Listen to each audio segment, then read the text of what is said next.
Right, this is a quick demonstration of how to remove and replace the RAM into the slots on your PC. So,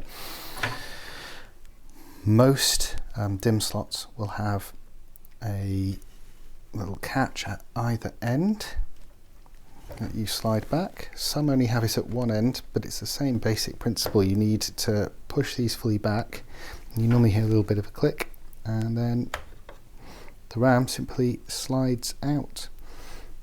Yeah.